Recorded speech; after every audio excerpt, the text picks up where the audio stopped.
Bonjour à tous, bienvenue dans cette édition. Imaginez une école où il n'y a pas de cours, où les élèves sont libres de jouer, de discuter ou même de ne rien faire. Un rêve d'écolier qui existe, reportage à Nîmes.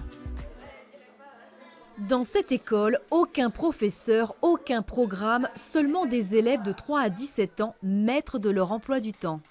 Là, je suis en train de me détendre en lisant un livre dans le canapé. Tu fais un peu ce que tu as envie ? Oui. Ils sont 11 en tout. Tous décident du fonctionnement de l'école. Pour la plupart, le système scolaire traditionnel ne leur convenait plus. C'est ma première rentrée de toute ma vie où j'ai pas eu mal au ventre, où j'ai pas vomi. Donc, c'est la première rentrée que j'ai faite sereinement, quoi.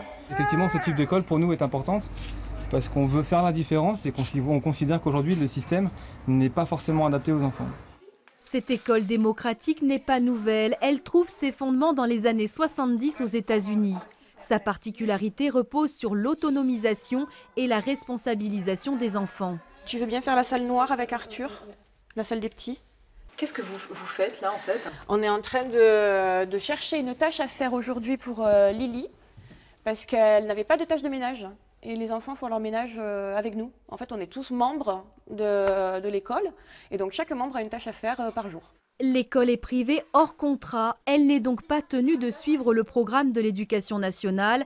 Elle doit seulement prouver qu'elle permet aux élèves d'acquérir les compétences du socle scolaire. On fait le lien en fait entre les apprentissages qu'ils font la journée. Donc si par exemple on fait du bricolage parce que ce soit pour l'école ou pour eux personnellement, on va relier telle compétence à relier au socle commun.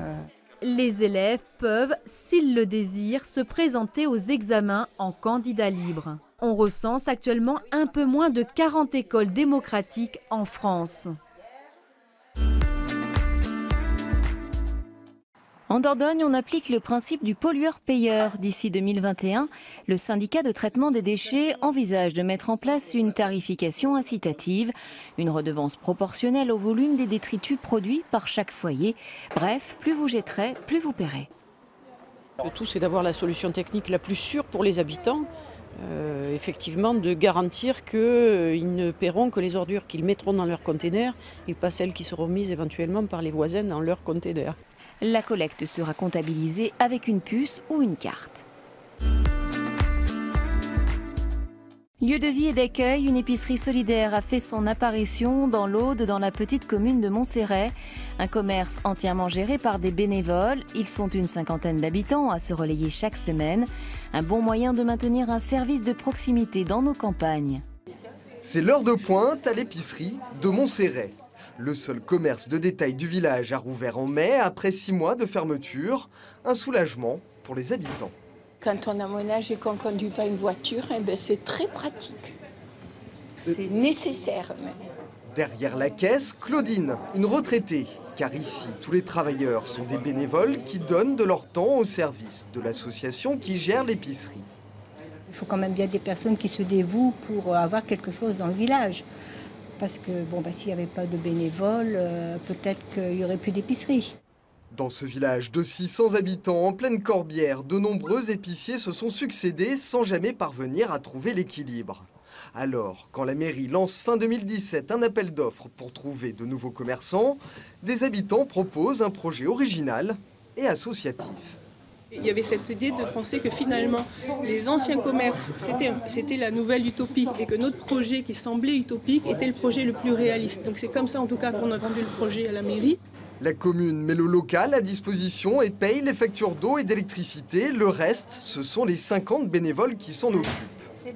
Approvisionnement, comptabilité, mais aussi service au bar, car l'épicerie est aussi un lieu de vie. C'est un lieu d'accueil. On se rencontre, on se connaît mieux. On échange un café, une recette de cuisine, plein de choses. 4 mois après l'ouverture, plus de 250 clients ont adhéré à l'association pour avoir accès au commerce. L'épicerie recherche d'ailleurs d'autres bénévoles pour étendre ses horaires d'ouverture. Des personnes âgées prennent la pose dans le Tarn. Ces résidents d'un EHPAD se sont fait tirer le portrait. Le temps d'une journée, ils ont joué les modèles. Derrière l'objectif, un portraitiste aguerri, spécialiste du temps qui passe. Là, excellent. Ah oui, voilà, le regard qui pétille, tout est là. Hein. Tout est là dans le regard de ces personnes âgées qui se prêtent au jeu du portrait. À tour de rôle, les résidents prennent la pose. Ces visages, ces vies s'offrent sans complexe aux photographes qui met leur grand âge en lumière. La photo n'est pas pour moi, c'est un souvenir pour mes enfants. Les générations futures disent voilà le grand-père. Il était beau. On est ensemble tous les deux. Très bien. Et c'est pour le garder en souvenir. Depuis 20 ans, Didier Carluccio pousse les portes des maisons de retraite, souvent le dernier lieu d'existence de nos aînés. Il aime explorer et révéler en images cette extrême vieillesse, des séances photos où chacun redécouvre l'estime de soi. Ce contact leur permet de reprendre un petit peu le dessus, de prendre la pause, d'oser et d'être. D'être la femme qu'elles ont été et les hommes qu'ils ont été.